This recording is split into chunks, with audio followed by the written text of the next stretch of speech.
The morning rain in Naperville was not a gentle drizzle, but a persistent, cold needle wash that seemed to strip the colour from the manicured lawns of my neighbourhood.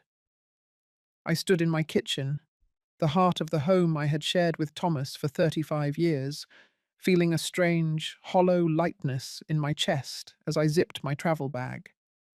Julian, my only son, had been so insistent, so unusually tender over the last few days, and his voice still echoed in the quiet room, telling me that I looked tired, that the grief of losing his father 2 years ago was still etched too deeply in my eyes. He had arranged everything: a retreat to the old family farmhouse in Galena, a place of dust and memories that had sat silent for a decade, inherited from my parents and largely forgotten in the bustle of suburban life.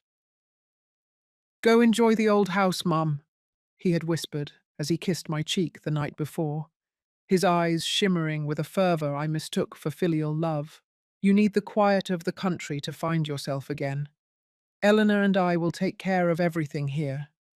Just drive, don't look back, and leave your phone off for once." I believed him, because a mother's heart is designed to filter out the static of suspicion, especially when the signal is tuned to the frequency of her own child's voice. I looked at the framed photograph of Julian on his graduation day, his smile wide and full of the same charisma that Thomas once had, and I felt a surge of pride that he was finally taking charge, finally showing the maturity I had prayed for during his years of erratic business ventures and get-rich-quick schemes. I didn't see the jagged edges of the trap he had laid. I only saw the son who wanted his mother to rest. I was halfway to the garage, the keys to my aging Volvo clutched in a hand that trembled slightly from age and anticipation, when the first heavy thud against the front door stopped me cold. It wasn't the polite rap of a neighbour. It was a rhythmic, authoritative pounding that resonated through the floorboards like a drum of war. My heart began a frantic, uneven race against my ribs.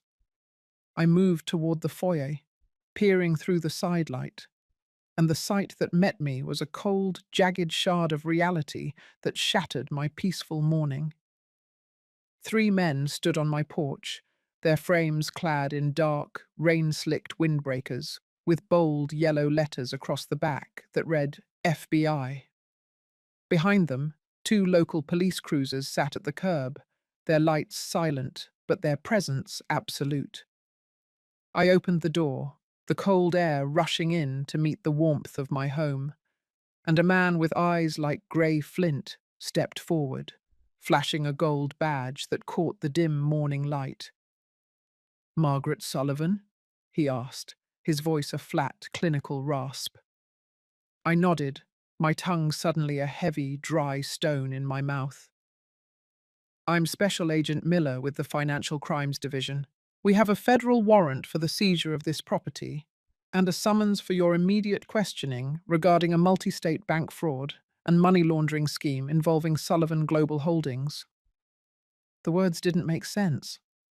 Sullivan Global Holdings was a name I had seen on a few documents Julian had asked me to sign months ago. "Just some restructuring for the estate, Mom, to keep things simple," he had said with that blinding, reassuring smile. I felt the world tilt, the familiar walls of my hallway suddenly closing in as if they were made of cardboard. "There must be a mistake," I whispered, my voice a pale imitation of my own. My son, my son manages our affairs. He's away on business." Agent Miller stepped into my foyer, his gaze sweeping over the family portraits, the antique hutch, the life I had meticulously curated, with a look of profound, professional indifference. "Mum, your son, Julian Sullivan, and his wife, Eleanor, were flagged leaving O'Hare International Airport late last night on a private charter to a non-extradition jurisdiction. According to our records, you are the sole registered officer of Sullivan Global. Your signature is on the loan applications for $2,500,000. all of which was funneled through shell corporations before vanishing into offshore accounts. This house, your retirement funds, and every asset in your name were used as collateral. As of 8 o'clock this morning, this property is in federal receivership. The humiliation was a physical weight, a cold, oily slick that coated my skin as they began to move through my rooms, tagging items, opening drawers, and treating the sanctuary of my marriage as if it were a crime scene. I stood in the center of my living room, the place where Julian had opened his Christmas presents, where Thomas had held me after my mother died, and I realized I was not just a mother anymore. I was a casualty of a calculated, predatory strike. The realization of Julian's final words, "Go enjoy the old house, Mum," began to burn in my chest like a slow-acting poison. He hadn't sent me to Galena for a retreat. He had sent me there because it was the only piece of land he couldn't easily liquidate, a place where I would be out of the way, isolated, and silent while the federal government dismantled my life. Eleanor's influence was everywhere in this betrayal, her cold, ambitious hand visible in the sophisticated layering of the fraud, the way they had used my trust as a blind for their greed. I was a 70-year-old woman with a bag packed for a weekend, standing in the ruins of a 35-year life, and the only person I had left in the world had just handed me a shovel and told me to dig my own grave.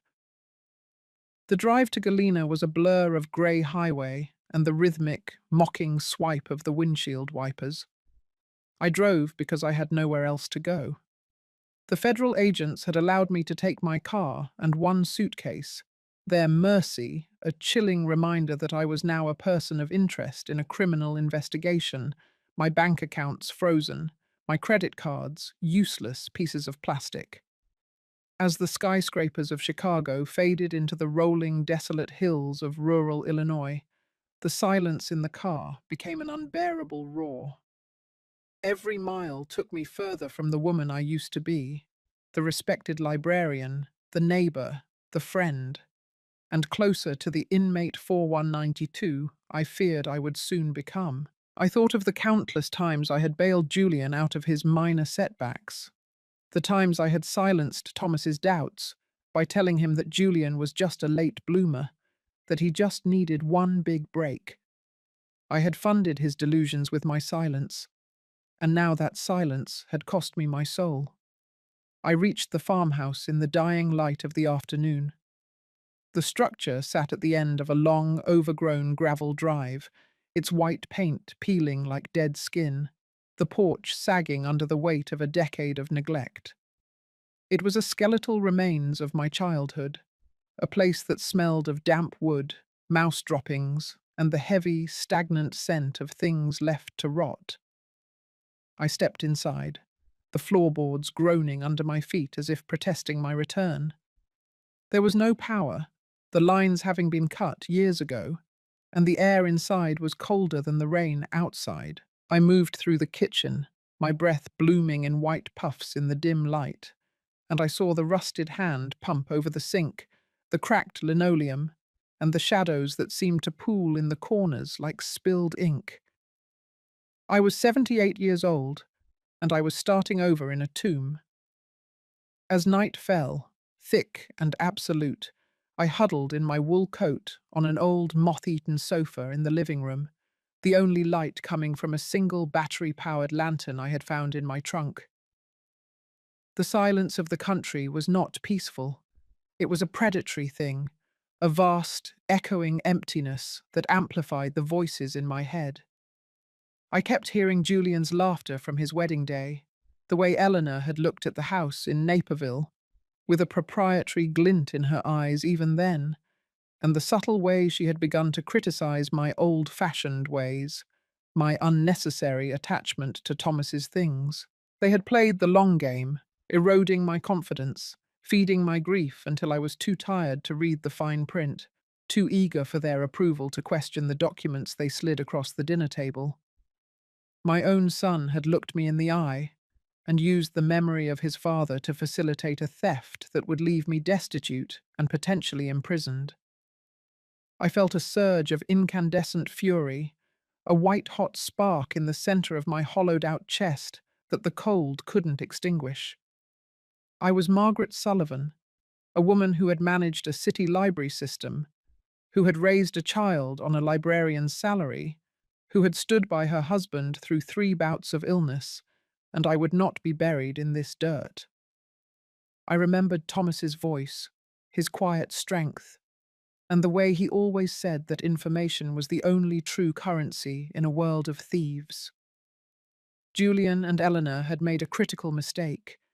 They believed that because I was old, I was obsolete. They believed that by stripping me of my home, they had stripped me of my power. But they had forgotten that I was the one who kept the records, the one who understood the filing systems of the soul. The next morning, I was awakened not by a bell, but by the biting chill of the Illinois winter.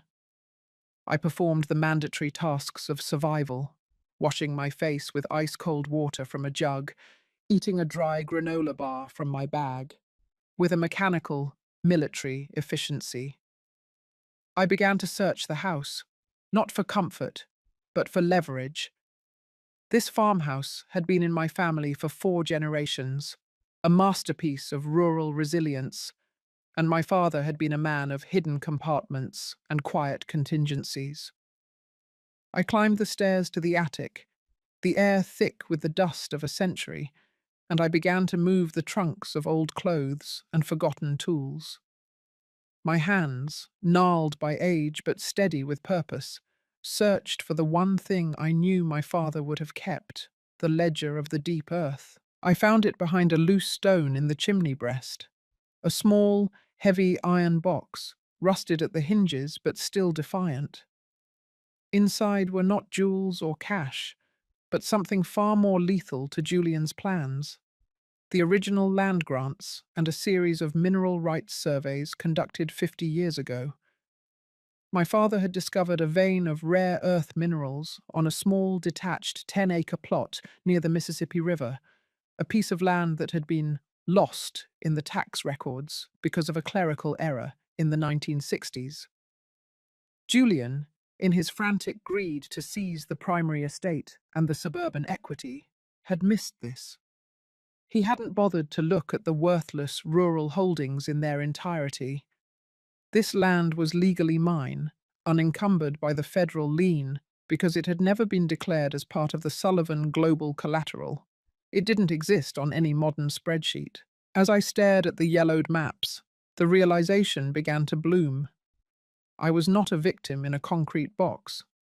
I was a general in a tactical operations center of my own making. I needed a lawyer, not a city shark, but a man of the earth who understood the old guard of Illinois power. I remembered a name Thomas had mentioned years ago: Silas Vance. He was a retired litigator who lived in a restored mansion on the hill in Galena, a man who had built a career on dismantling the very kind of financial predators Julian had become. I had no money for a retainer, but I had the 3 keys Thomas had told me about: loyalty, old debts, and a name that carried the weight of integrity. The walk into town was 3 miles of freezing wind and gravel, but I didn't feel the ache in my knees. I walked with the cold, unflappable composure of a woman who has already seen the bottom and decided she doesn't like the view. Galena was a town of pink sandstone and colonial memories, a place where people still looked you in the eye.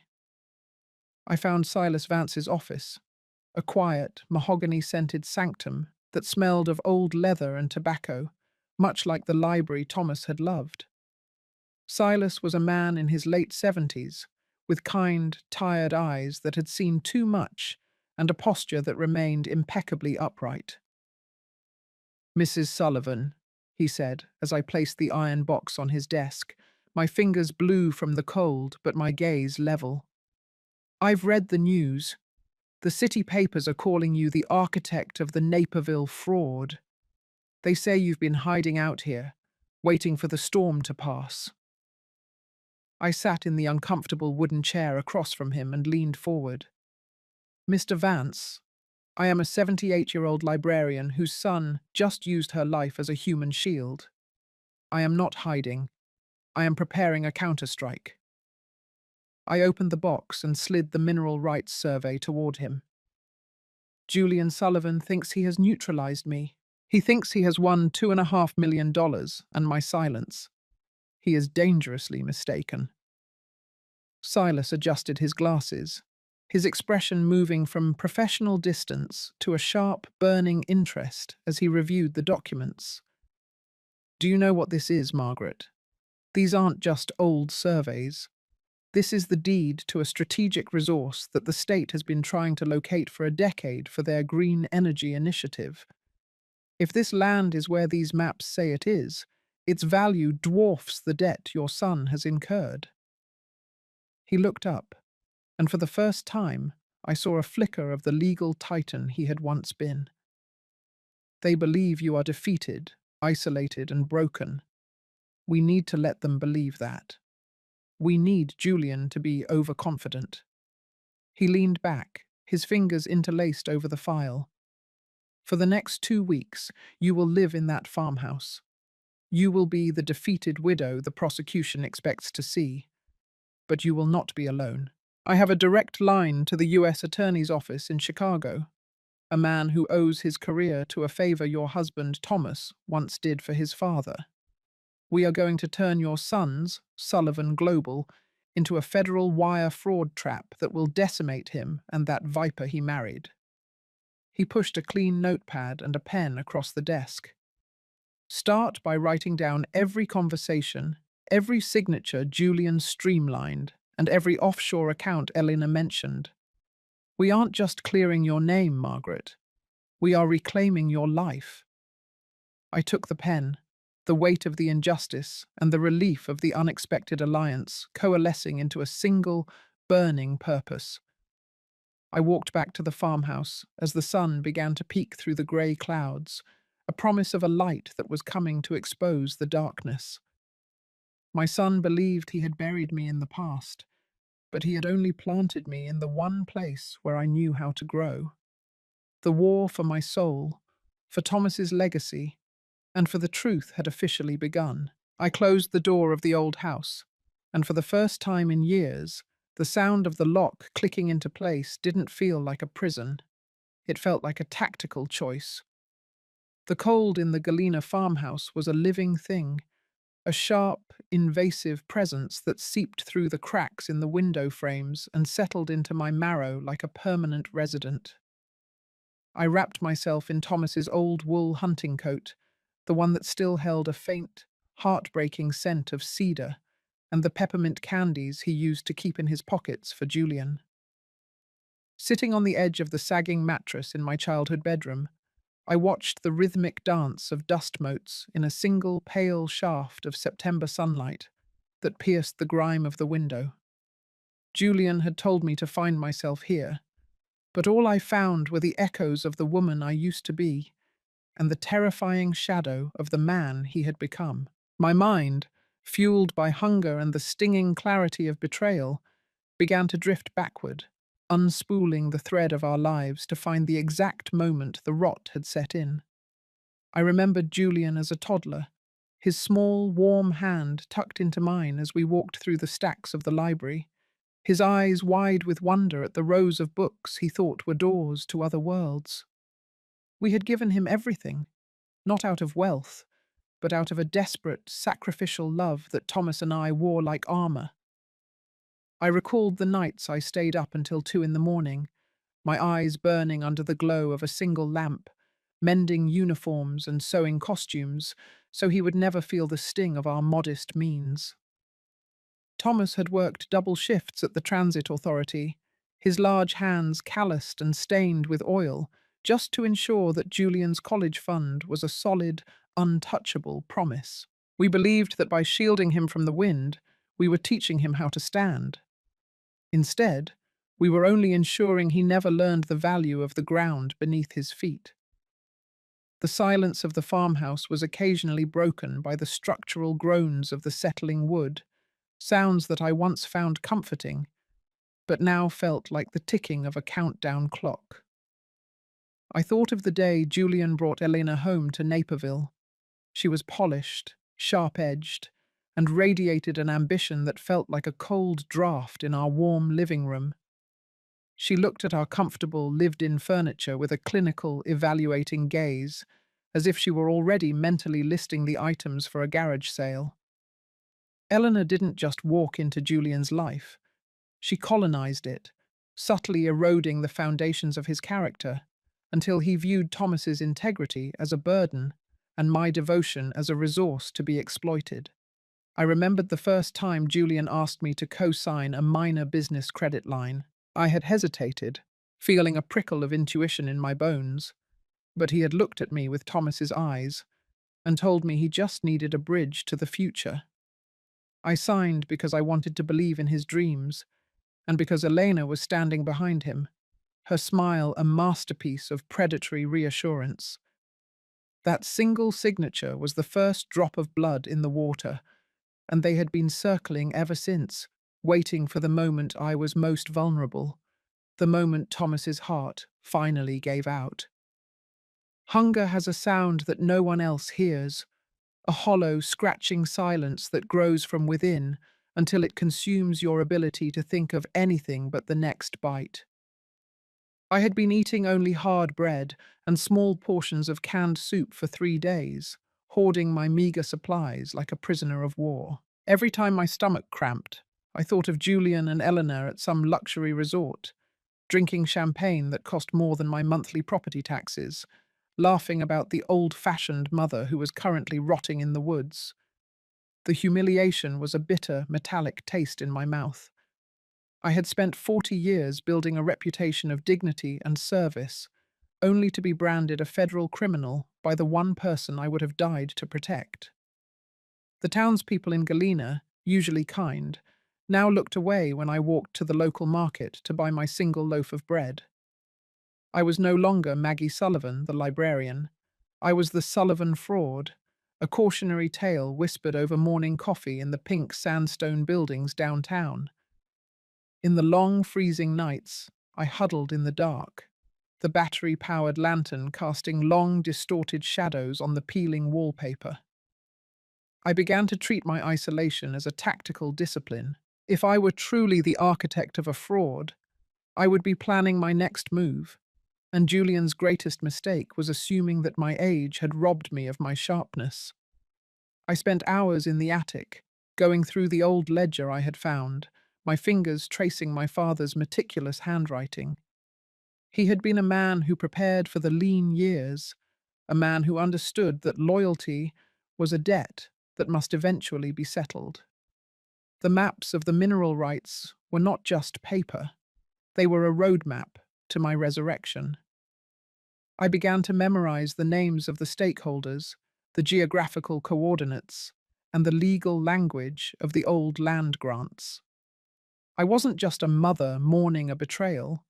I was an observer, a silent, lethal agent of information and gathering the stones I would eventually throw. The memory of Charles's death, no, Thomas's death, rushed back with the force of a physical blow. I remembered the knock on the door, the chaplain's hat in his hands, and the world turning grey as the air left my lungs. Julian had been there, crying on my shoulder, but even in the height of my grief, I felt a strange, calculated distance in his touch. He began talking about streamlining the estate within 48 hours of the funeral, his words a soft, insistent drone, while I was still trying to remember how to breathe without Thomas beside me. Eleanor had taken charge of the paperwork, her movements efficient and cold, sliding documents across the dining room table while I sat in a daze of painkillers and sorrow. "It's just to protect you, Mum," Julian had said, his voice a pale imitation of Thomas's warmth. I signed because I was tired, because I wanted the noise to stop, and because I believed that a son would never lead his mother into the fire. Now, sitting in the silence of the farmhouse, I looked at my gnarled, wrinkled hands and felt a surge of incandescent strength. Julian had stripped me of my home, my money, and my reputation, but he had forgotten to strip me of my mind. I began to formulate the plan with Silas Vance. We would wait. We would let the federal government move through its clinical, slow-motion procedures. We would let Julian and Eleanor grow overconfident in their non-extradition paradise, believing that the old woman was a broken, silent relic of the past. I would play the role of the defeated widow, the invisible old woman who had finally been erased from her own life. But every day I was in this farmhouse, I was reclaiming a piece of myself that I had given away to Julian bit by bit over 32 years. The realization that I had survived the first week in Galena was my first small victory. I had managed to fix a small leak in the roof using an old tarp and some heavy stones, my fingers bleeding from the cold, but my heart steady. I had found a hidden stash of my mother's preserved peaches in the back of the pantry, the jars dusty, but the contents a sweet, golden reminder of a time when love was a simple, nourishing thing. As I ate the fruit, the syrup coating my dry throat, I realized that Julian's betrayal was not just a crime of money, it was a crime of memory. He wanted to rewrite our history, to turn Thomas and me into nothing more than footnotes in his pursuit of a luxury that had no soul. But I was the keeper of the books, and I knew how the story was supposed to end. I began to use the secure landline Silas had provided, my voice a quiet, precise instrument as I coordinated with Harrington in Chicago. We were watching the Sullivan Global accounts, tracking the digital footprints Julian and Eleanor were leaving in their arrogance. I watched the live surveillance feed from my house in Naperville, the house that was no longer mine, and saw Eleanor draped across my favorite sofa, drinking my wine and discussing the modernization of my life with a dismissive laugh. I didn't feel rage, I felt a cold, surgical detachment. Every bottle they opened, every piece of furniture they tagged for removal, was another item on the bill they would eventually have to pay. The nights in Galena were long, but they were no longer empty. I filled them with the names of the people who owed Thomas favors, the judges, the power brokers, the old guard, who still remembered the weight of his integrity. Julian thought he had moved into a new world of shell corporations and digital fraud, but he didn't understand that the real power in Illinois still moved through the quiet networks of loyalty and old debts. I was no longer a casualty of his war. I was the architect of his reckoning. I would stay in this cold farmhouse, I would eat my hard bread, and I would wait for the moment the sun rose on the day of his defeat. As September turned to October, the hills of Galena blazed with a fierce, defiant orange and red, a mirror of the fire that was now burning in my own chest. I had spent 78 years as a woman who made things easy for others, who stayed in the background, who whispered so as not to disturb the silence. But that woman was gone, buried under the weight of Julian's betrayal. The woman who remained was Margaret Sullivan, the widow of Thomas, the daughter of the earth, and the owner of a dignity that no hammer could break. I looked at the maps spread across the kitchen table, the coordinates for the mineral rights glowing under the lantern light, and I knew that Julian's Sullivan Global was about to collide with a reality that no offshore account could hide. The time for Kim Nen, for suppression, was ending, and the time for Kong Lee, for justice, was about to begin. I stood up, my joints creaking, but my posture upright for the first time in years, and closed the ledger. I was ready to step out of the shadows and face the monsters I had accidentally raised. The darkness in the Galena farmhouse was no longer just an absence of light. It had become a thick, suffocating shroud that smelled of damp earth and the slow rot of forgotten things. I sat by the window of the upstairs bedroom, the one that used to be mine when the world was young and full of promises, watching the moon cast long, skeletal shadows across the overgrown yard. My stomach was a tight knot of hunger, a dull, persistent ache that reminded me with every breath that I was a woman discarded. But as the hours bled into the deep, silent reaches of the night, the physical pain began to pale in comparison to the spiritual devastation that was settling into my soul. I had spent 78 years believing in the fundamental goodness of the people I loved, especially the child I had carried under my heart. I had believed that sacrifice was a currency that bought loyalty, that devotion was a shield against the cruelties of the world. Standing in the ruins of my life, I realized that I had been a fool. Julian hadn't just stolen my money and my home. He had stolen the very foundation of my reality.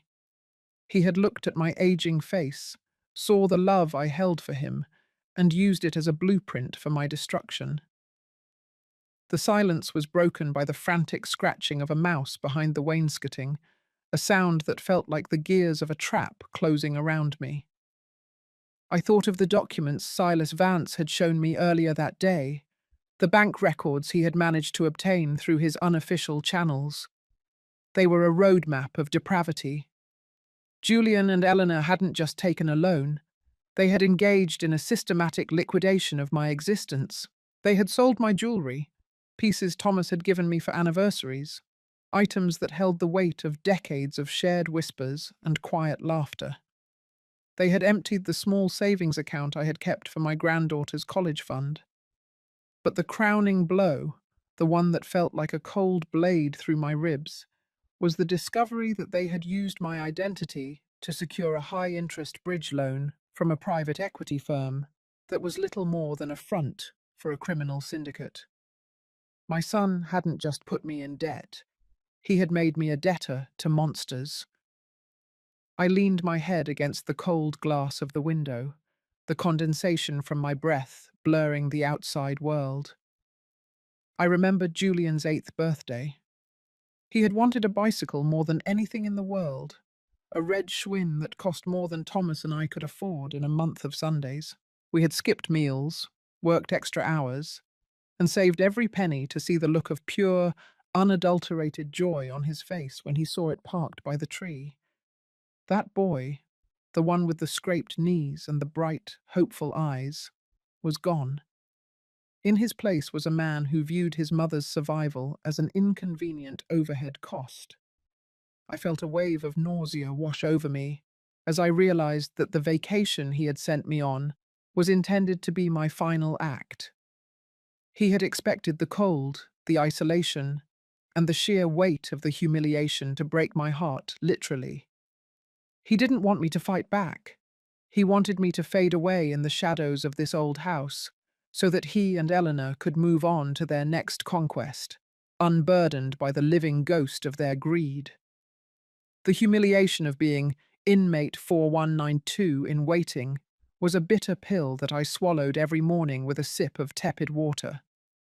The federal investigators were circling, their phone calls becoming more pointed, their questions more accusatory. They saw a woman who had signed everything, who was the president of a shell company, and they saw a convenient scapegoat. The psychological weight of being perceived as a criminal by the world, when I had spent my life as a servant of the community, was almost enough to shatter my resolve. I felt the eyes of the town on me whenever I went to the post office, pitying looks from some, sharp, judgmental glares from others. I was the woman who had failed as a mother so spectacularly that her son had become a national headline for fraud. I was the woman whose greed had supposedly led her to embezzle millions. The truth was a quiet, fragile bird trapped in a cage of fabricated evidence, and I was the only one who could hear its song. But it was in this heart of darkness, this absolute zero of the soul, that the iron Silas Vance spoke of began to forge itself. I stopped crying. The tears had been a luxury of the person I used to be, a woman who still hoped for a miracle. The woman I was becoming didn't need miracles. She needed data.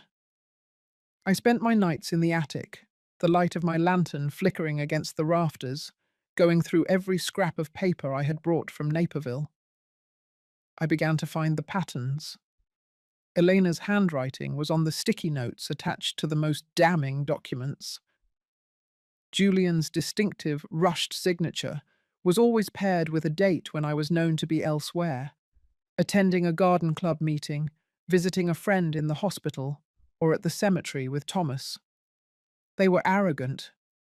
They believed I was too distracted by my grief to notice the timeline. They believed I was too technologically illiterate to understand the digital breadcrumbs they were leaving behind. I met Silas again in the dim light of his study, the air thick with the smell of old books and the promise of a fight. "They think they've cleared the board, Silas," I said, my voice sounding older, raspier, but steadier than it had in years. "But they've forgotten that I spent 30 years managing a library. I know how to find the things people try to hide. I've found the discrepancies in the wire transfers. Julian was using my old laptop, the one he fixed for me, to access the accounts. But he forgot that the IP address would show he was at his condo in the city, not at my house in the suburbs." Silas looked at me, a slow, grim smile spreading across his face. "You're doing more than just surviving, Margaret. You're building a case for a RICO indictment. If we can prove that Eleanor was the one who set up the shell corporations in the Cayman Islands using your forged power of attorney, we don't just clear you, we bury them." The Kim Nen, the suppression of my own instincts, was finally over. I began to see the world not as a place of safety that had been stolen from me, but as a battlefield where I held the high ground. I realized that my perceived weakness was my greatest strength. Because they thought I was a broken old woman, they weren't watching me. They were busy celebrating their victory, buying property in a country that wouldn't send them back to face the music. But the music was already playing, a low, discordant hum that was growing louder every day. I began to feed information to Silas, who in turn fed it to his contacts in the US Attorney's Office. We were playing a dangerous game of cat and mouse, and for the first time in my life, I was the one with the claws.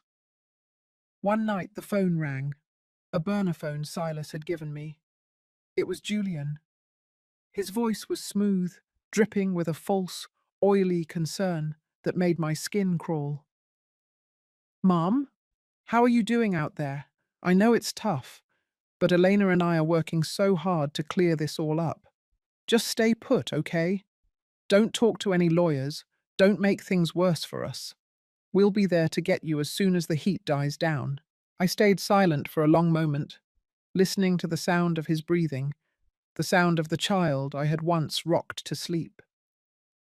"I'm fine, Julian," I said, my voice a flat, emotionless mask. "The house is quiet. It's exactly what I deserve, isn't it?" There was a flicker of hesitation on his end, a brief crack in his armor. "Just stay there, Mom, for your own good." When I hung up, I felt a strange, cold peace. He had just confirmed his own guilt. He wasn't worried about me. He was afraid of me. I looked at the photograph of Thomas on the mantelpiece, the one I had carried with me from the house in Naperville. His eyes seemed to hold a flicker of the old fire, a reminder that the Sullivan name stood for something more than a line item on a ledger. I wasn't just fighting for my freedom. I was fighting for the dignity of every woman who had been told she was too old to matter, too soft to survive, or too motherly to be a threat. The darkness of Galena was no longer a prison. It was a cocoon. And when I finally emerged, I wouldn't be the mother Julian expected. I would be the storm he never saw coming. I spent the rest of the night mapping out the final pieces of the puzzle. I had the mineral rights, I had the forged signatures, and I had the digital trail of their betrayal. But I needed one more thing. I needed to see the look in Elena's eyes when she realized that the old woman had outmaneuvered her. I needed to witness the moment the power shifted. As the first light of dawn began to grey the horizon, I felt a sense of clarity that was almost holy. I was Margaret Sullivan, and I was no longer afraid of the dark. I was the dark, and I was coming for them. The heavy iron box on the kitchen table felt like an anchor in a storm, its rusted surface a testament to the fact that some things are built to endure the salt and the rot of time. I sat in the flickering amber light of a single kerosene lamp, my fingers tracing the jagged lines of the mineral surveys I had unearthed from the chimney's secret heart. For the first time since the FBI had darkened my doorstep in Naperville, the air in my lungs didn't feel like crushed glass. I was no longer just Margaret Sullivan, the widow who had been discarded like a piece of broken furniture. I was a woman holding the deed to the very earth Julian and Eleanor had tried to bury me in. The realization that they had missed this, that in their frantic, shallow greed, they hadn't bothered to look past the surface of worthless, rural dirt, was a fragile, sparking hope that began to illuminate the corners of my mind. I looked at the coordinates, my librarian's brain cross-referencing the decades-old data with the current geological maps Silas Vance had provided. This 10-acre plot, hidden under a clerical error and a century of family silence, sat directly atop a rare earth mineral deposit that the state was desperate to secure for their new energy initiative. Its value was not just in the millions, it was a strategic asset that carried the weight of political influence. I wasn't just wealthy again, I was powerful. But power is a dangerous thing if revealed too soon, a lesson I had learned from watching Julian's clumsy, loud attempts at success. I needed to move with the silence of a shadow. Silas and I spent the next 3 days in a fever of tactical planning, the farmhouse kitchen transformed into a war room. We communicated through encrypted channels Silas had established, his voice over the phone a steady, rhythmic cadence of legal strategy. "They are going to try to sell the Naperville house on the 15th, Margaret," he told me, his tone as cold as the frost on the window pane. "Julian has a buyer lined up, a shell company that Elena is secretly managing. It's a classic equity stripping maneuver. They want to wash the money through the house before the federal lien fully hardens. If they succeed, they vanish with the cash, and you are left with the criminal liability for the original fraud." I felt a shiver of icy resolve. They were coming for the last piece of my history, the home where Thomas's scent still lingered in the closets. But this time, I wouldn't be standing on the porch crying. I would be the ghost in the machine. We initiated the first phase of our counterstrike, the Phantom Asset Gambit, using the mineral rights as collateral in a way that wouldn't trigger the federal monitors. Silas helped me secure a private, confidential line of credit through an old money trust in Chicago that loathed the kind of new money predators Elena represented. For the first time in weeks, I had resources. I didn't spend a dime on comfort. I didn't buy better food or fix the heating.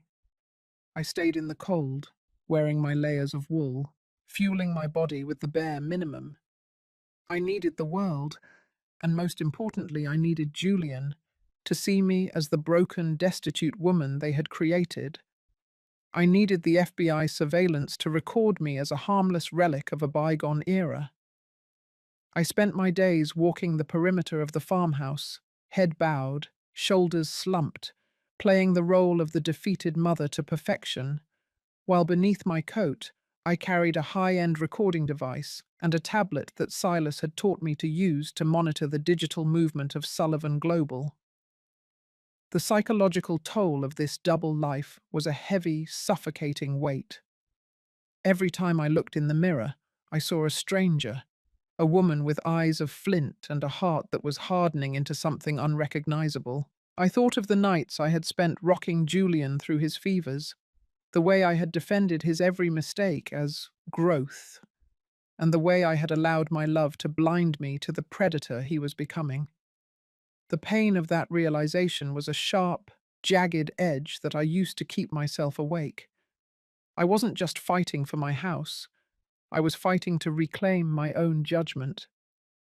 I was fighting to prove that the 40 years I spent as a librarian, a wife, and a mother hadn't been a waste. I was turning my pain into a surgical instrument. One afternoon, a black SUV pulled up the long gravel drive. My heart hammered against my ribs, a panicked bird in a cage, but I forced my hands to stay still. I stepped onto the sagging porch, pulling my shawl tight, looking every bit the frail victim. The man who stepped out was not an FBI agent. He was a private investigator hired by Eleanor, a man named Miller with a face like a closed book. He walked up to the porch, his eyes sweeping over the peeling paint and the overgrown weeds with a look of profound contempt. "Mrs. Sullivan," he said, tipping a hat he didn't really mean, "I'm here on behalf of your son. He's concerned you aren't managing well out here. He's sent some papers for you to sign. A voluntary relinquishment of the Galena property to Sullivan Global. In exchange, he's willing to pay for a very nice assisted living facility in Florida, under a different name, of course, to keep you safe from the authorities." The audacity of the move was breathtaking. They wanted the farmhouse, too. They wanted me silenced in a gilded cage in a state where I would have no legal standing, hidden away like a shameful secret. I looked at the papers he held out, the ink dark and predatory. I felt a surge of rage so intense I feared I might scream, but I channeled it into a trembling hand. I looked at Miller, my eyes watering, not from grief, but from the cold wind and the sheer effort of the deception. He wants me to go to Florida," I whispered, my voice cracked and small. "He thinks I can't take care of myself." Miller nodded, a patronizing smile touching his lips. "It's for the best, Margaret. The federal case is getting ugly. This is your only way out." I took the pen, my fingers shaking, and I signed the name Margaret Sullivan in a deliberate, unsteady scrawl. But beneath the table, I was pressing the record button on my device. He had just delivered a verbal admission of an attempt to coerce a witness and hide a suspect. When the SUV disappeared down the drive, I walked back into the kitchen and sat in the dark for a long time. The fragile anchor of the mineral rights had just been reinforced by their own arrogance. They thought they had finally erased me. They thought they had the last piece of the puzzle. They didn't know that the signature I had just given was a legal poison pill. Silas had prepared a specific addendum that I had memorized, a tiny, almost invisible clause in the original family land grant that prevented the transfer of the property to any corporate entity without a 90-day cooling-off period and a mandatory environmental audit due to the hidden mineral status. By signing those papers, I hadn't given them the land. I had triggered a legal alarm that would freeze all of Sullivan Global's assets for a mandatory investigation. I had just locked the doors of their own vault from the inside. That night, for the first time, I allowed myself a small luxury. I heated a can of beef stew on the old wood stove and sat by the fire, the warmth a strange alien sensation against my skin. I looked at the maps and the recordings, the evidence of my son's betrayal and my own resilience. I was 78 years old, and I was the most dangerous person in Julian Sullivan's life. I thought of the educational value of this moment, the hard, cold truth that autonomy is not something that is given. It is something that must be defended with the same ferocity with which it is attacked. I had spent my life believing that my value was in my service to others, in my role as a wife and a mother. But as the firelight flickered against the walls of the old house, I realized that my value was in my sovereign self. I was my own protector. I was my own justice. I began to prepare for the final confrontation.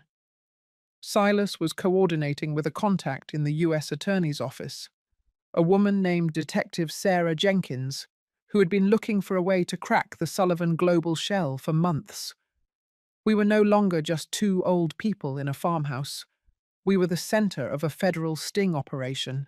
I provided them with the recording of Miller, the digital trail of the forged signatures, and the geological surveys that proved the motive for the second wave of the fraud. We were building a case that didn't just target the bank loan, but the entire network of racketeering and witness tampering that Elena had constructed. I was the bait, and I was the hook. As I lay in bed that night, the wind howling through the rafters, I felt a profound sense of clarity.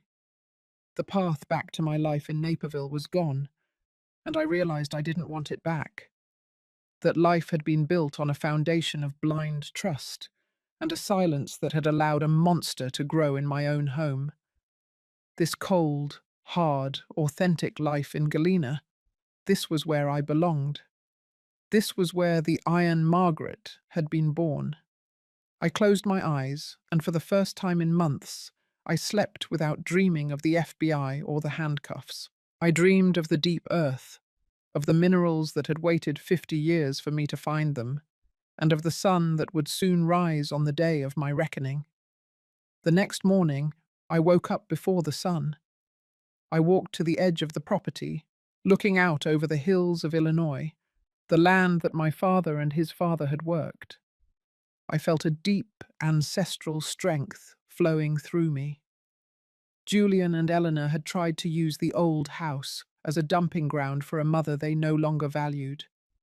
They had turned it into a prison, but I had turned it into a fortress. I was ready to face them, not as a victim seeking mercy, but as a creditor seeking payment. The moral arc of my life was bending toward a justice that I was shaping with my own hands. I was Margaret Sullivan, and I was finally, truly, home. The transition from the frozen silence of the Galena farmhouse to the humid, aggressive heat of Chicago felt like moving between two different lifetimes. I sat in the back of a nondescript black sedan, my hands folded neatly in my lap, wearing the same modest navy suit I had worn to Thomas's funeral. I looked like a woman who had been hollowed out by grief, a grandmotherly figure who had lost her way in the world of high finance and federal indictments. But beneath the fabric of my sleeve, a sophisticated digital recorder was active, and in my mind, a cold, unwavering map of the coming battle was already drawn. Silas Vance sat beside me, his presence a silent pillar of granite. We weren't just going to a meeting. We were entering a theater of war, where the enemy didn't even realize the play had already begun. The drive through the suburbs of Naperville, past the familiar oak trees and the park where I used to take Julian to play, didn't trigger the tears I expected. Instead, it triggered a sharp, clinical observation of the rot that had been allowed to fester in the name of family loyalty. I saw my house, the house Thomas and I had built with 40 years of sweat and careful budgeting, and I saw the sleek, silver Mercedes parked in the driveway that didn't belong to any of us. It was a trophy of the theft, a gleaming symbol of the life Julian and Eleanor had bought with my dignity. We arrived at the downtown office of Miller, the private investigator who had tried to coerce me in the country. The air in the high-rise was thin and smelled of expensive floor wax and desperation. I walked with a calculated limp, leaning heavily on a cane that Silas had suggested I carry to emphasize my frailty. When we entered the conference room, Julian and Eleanor were already there, flanked by a team of lawyers who looked like they were carved from ice. Julian stood up, his face a masterpiece of manufactured concern. "Mom," he said, his voice cracking with a theatricality that made my stomach churn. "I'm so glad you decided to come in. We can fix all of this. We can get you to Florida and put this whole nightmare behind us." I didn't answer. I allowed Silas to pull out my chair, sitting down with a slow, labored movement that drew their pity. Eleanor didn't stand. She sat at the head of the table, her eyes scanning me like a predator checking for a pulse. Margaret, she said, her voice a sharp, polished blade. We've finalized the transfer documents for the Galena property. Once you sign the secondary affidavits for the Sullivan Global Debt Restructuring, the federal authorities will have no choice but to look elsewhere for the discrepancy. You'll be safe. We'll all be safe. I looked at her, and for the first time, I didn't look away. I saw the arrogance in the way she held her pen, the way she dismissed me as a spent force. You've been very busy, Eleanor, I said, my voice quiet, but carrying a weight that caused Julian's smile to falter.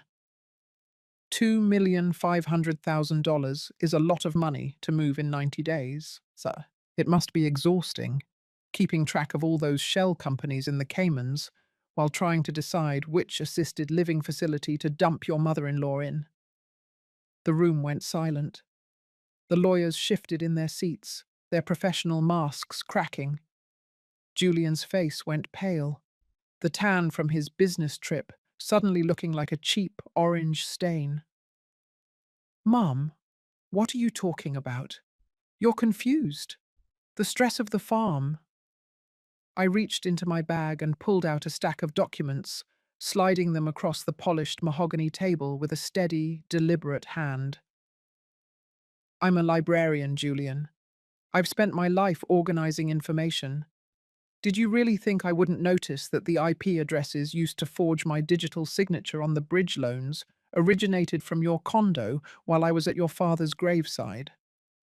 Silas leaned forward, his voice a low, rhythmic rumble that filled the space like a coming storm. What my client is saying, Mr. Sullivan, is that the Sullivan Global Network is no longer a secret. We have the mineral rights surveys from Galena that prove you attempted to defraud the estate of a strategic asset. We have the recordings of your investigator attempting to intimidate a federal witness. And more importantly, we have the cooperation of the U.S. Attorney's Office. At that moment, the double doors of the conference room swung open, and Special Agent Miller, the real one, the one from the FBI, stepped in, followed by two other agents. The private meeting was over. The cleansing had begun. I watched as Elena's composure disintegrated, her eyes darting toward the door, her hands trembling as she tried to hide her phone. She wasn't a mastermind anymore. She was a cornered animal. Julian slumped into his chair, the charismatic mask sliding off to reveal a terrified, small boy who had finally run out of lies. The next 3 hours were a blur of legal maneuvers and the cold, surgical extraction of the truth. I sat in that room and watched as the network of power Julian and Eleanor had built, the corrupt bankers, the crooked lawyers, the false buyers, was dismantled piece by piece. I provided the final key, the hidden ledger from my father that contained the original, unencumbered deeds to the Naperville house, proving that the loan Julian had taken out was based on a fraudulent title. Because the property had never been legally transferred to him, the bank's lien was invalid against me, but fully enforceable as a criminal charge of bank fraud against him. I wasn't just clearing my name, I was reclaiming my home through the very laws they had tried to subvert. The educational value of this moment was a bitter, necessary medicine. I realized that the greatest protection a person has is not their money or their connections, but their autonomy and their refusal to be invisible. By refusing to play the victim, I had become the prosecutor. I looked at Julian as they led him toward the door in handcuffs. He looked at me, his eyes filled with a mix of shock and a lingering, pathetic hope that I would still save him. "Mom, please," he whispered. "You can't do this to me. I'm your son." I stood up, my posture straight, the cane no longer necessary. "You ceased being my son the moment you used your father's memory to steal my life, Julian," I said, my voice devoid of the anger that had once consumed me. "Now you are simply a man facing the consequences of his choices. I'm not doing this to you. You did this to yourself. I am simply the one who kept the records. Eleanor was led out next, her face a mask of cold, silent fury. She didn't look at me. She didn't look at Julian. She was already calculating how to blame him for everything. But the digital trail I had helped the FBI uncover ensured that she would be walking the same path to a federal cell. The drive back to Naperville that evening was different. The rain had stopped, and the city lights reflected off the wet pavement like diamonds. I went back to my house, and walked through the rooms. The federal agents were gone, the tags had been removed, and the silence was no longer heavy with the threat of foreclosure. It was the silence of a clean slate.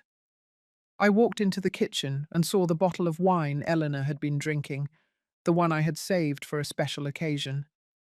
I poured the rest of it down the sink, watching the red liquid vanish into the drain. I wasn't celebrating a victory. I was performing a rite of purification. I had survived the descent into the U-curve of despair, and I had emerged on the other side with a clarity that only fire can produce. I was 78 years old, and I was starting over, not as a widow or a mother, but as a sovereign individual who had stood her ground against the dark. I spent the next few days working with Silas to finalize the mineral rights sale. The funds would not only pay off any lingering legal fees, but would establish a foundation for elderly victims of financial abuse, a legacy for Thomas that would mean more than any house ever could. I realized that my pain had been a catalyst for a greater good, a way to turn a personal trauma into a public defense. The people of Naperville and Galena began to look at me differently, not with pity, but with a burgeoning respect. I was the woman who had fought the federal government and won, the librarian who had outsmarted the sharks. I had turned my old-fashioned values of integrity and meticulousness into a high-tech weapon of justice. As I sat on my porch in Naperville one last time before moving back to Galena to oversee the restoration of the farmhouse, I looked at the sunset. The sky was a bruised purple and gold, a beautiful, violent end to a long day. I felt a sense of peace that was deep and resonant. I had lost a son, but I had found a self. I had lost a home, only to realize that home was not a building, but the integrity of the soul. The scars would remain. The memory of Julian's betrayal would always be a shadow in the corner of my heart. But those scars were now my medals of honor. I was Margaret Sullivan, and I was no longer afraid of anything. I had faced the absolute zero of betrayal, and I had found the sun within. The transition from victimhood to agency is not a quiet path. It is a violent, necessary upheaval of everything you thought you knew about love and loyalty.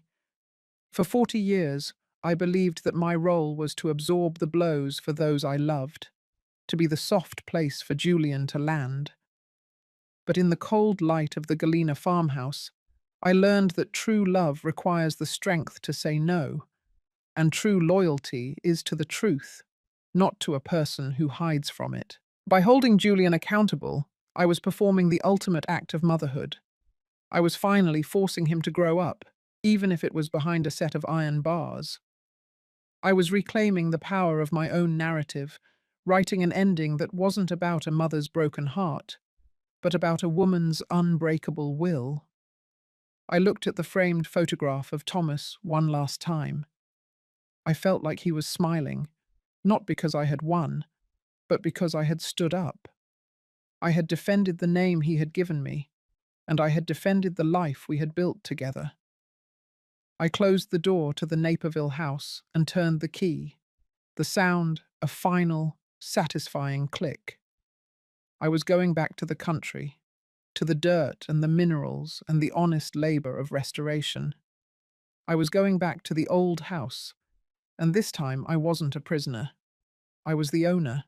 I was the architect. I was free. The trauma of betrayal is a profound earthquake that shatters the very architecture of a person's identity. leaving behind a landscape of jagged glass and cold ash. Yet in the aftermath of such devastation, there exists a sacred opportunity for a radical rebirth. To forgive oneself for the crime of being too trusting is the first step toward reclaiming a soul that was never truly lost, only momentarily overshadowed. I have learned that justice is not merely a verdict delivered by a man in a black robe, but a state of being where one's dignity is no longer negotiable. The light that found me in the ruins of my son's greed was not a miracle. It was the inevitable result of choosing the truth over the comfort of a lie. I carry the scars of this war not as wounds, but as proof that a heart, once broken, can be reforged into something far more resilient and infinitely more luminous than the original. The skyline of Chicago began to retreat in my rearview mirror, a jagged silhouette of glass and steel that no longer held the power to intimidate me. I was driving back to Galena, not as a fugitive or a victim seeking a place to hide, but as a woman returning to her foundations. The air in the car was cool, and for the first time in what felt like a lifetime, the silence was not filled with the frantic echoes of betrayal. It was a solid, peaceful silence. The legal storm had reached its peak and broke, leaving behind a clarity that only a tempest can provide. Julian and Eleanor were now names on a federal docket, their lives a tangled mess of court dates and public defenders, while I was just Margaret Sullivan again. But I was a different Margaret. The woman who had spent decades accommodating the weaknesses of others had been replaced by a woman who understood the high price of integrity. As I crossed the county line, the rolling hills of Joe Daviess County greeted me like old friends, their deep greens and burnt oranges shimmering under the late afternoon sun. I realized that while Julian had tried to exile me to this worthless old house, he had inadvertently handed me the keys to my own kingdom.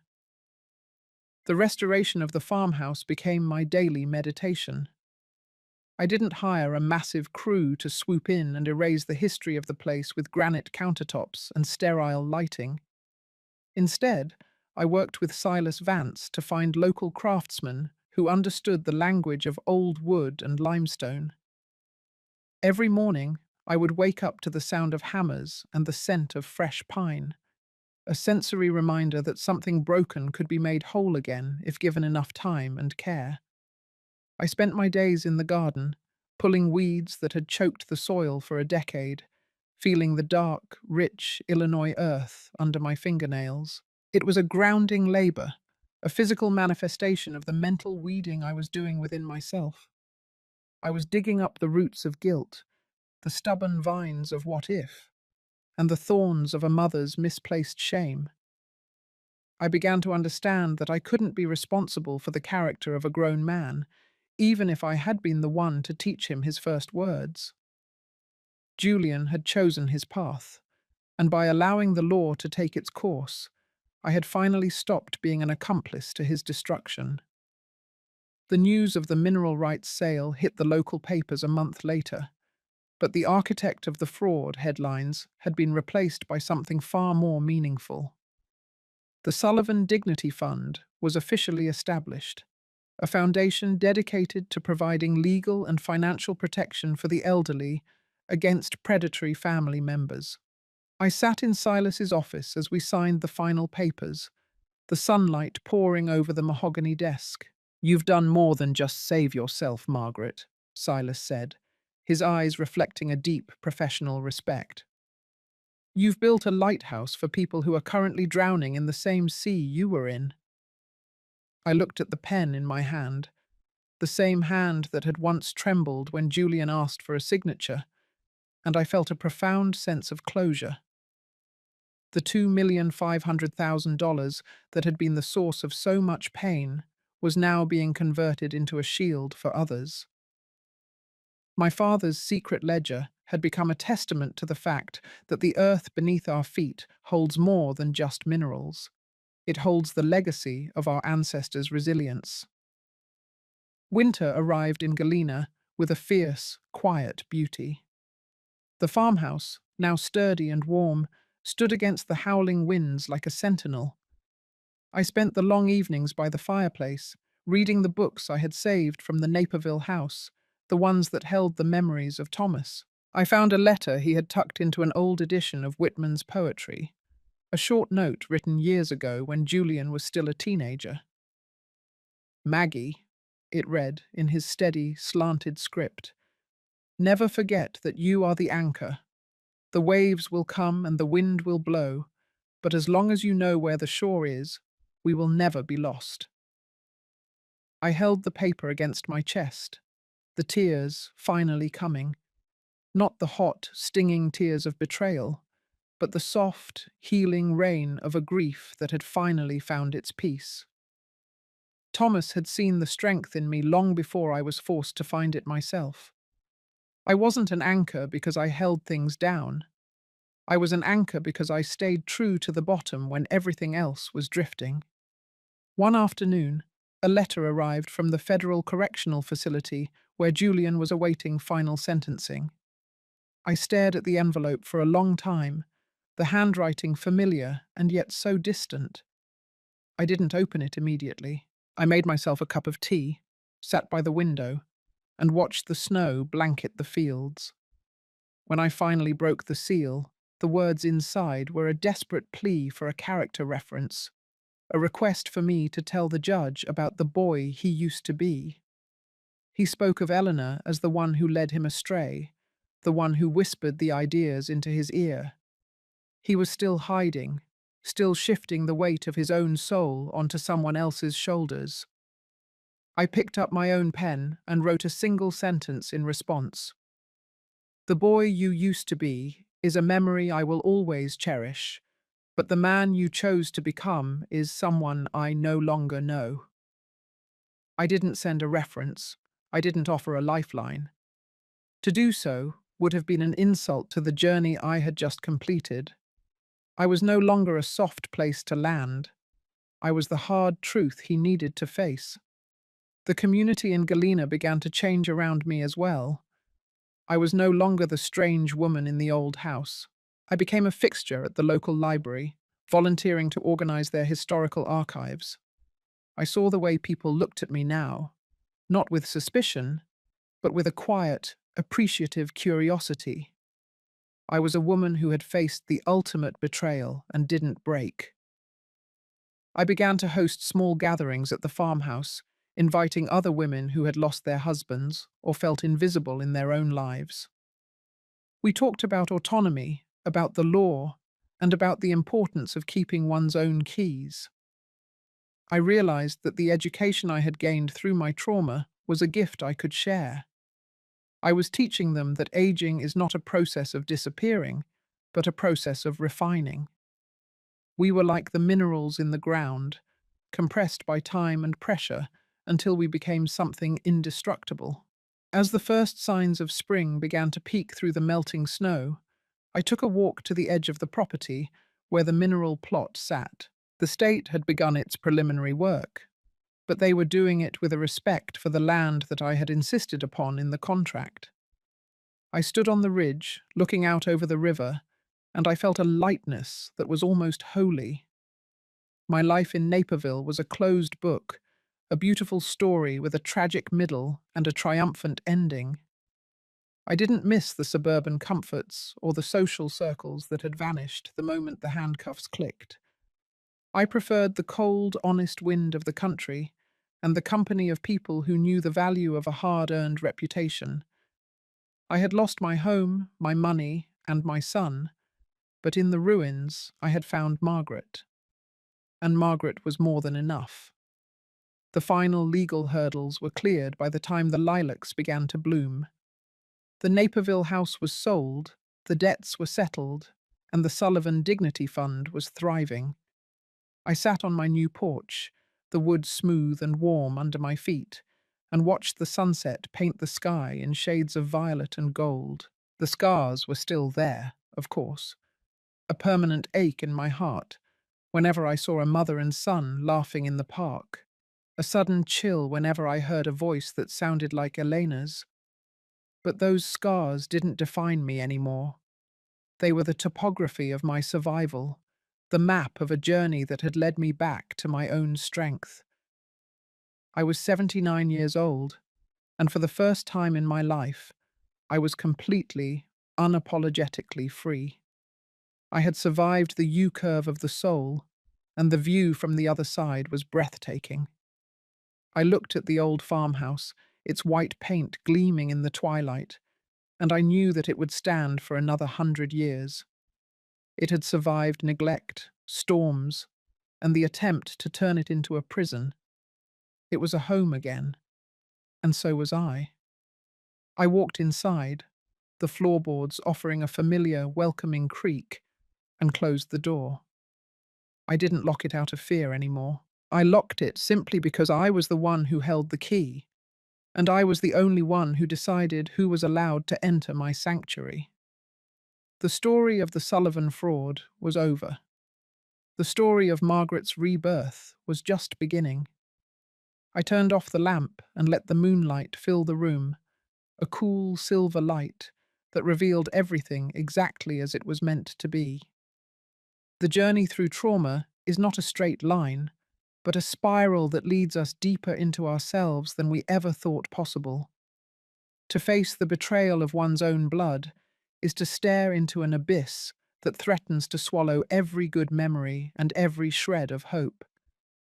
Yet it is precisely in that darkness that we find the iron within, the part of us that cannot be stolen, forged, or broken. I have learned that the ultimate form of self-care is not comfort, but the fierce protection of one's own dignity and legal autonomy. Forgiveness is not a gift we give to those who hurt us. It is the act of unburdening our own hearts so that we can walk toward the light. I carry my history not as a weight, but as a foundation. The woman I was before the storm was a person of quiet service. The woman I am now is a person of sovereign strength. We are never too old to rise, never too broken to be remade, and never too lost to find our way home to ourselves.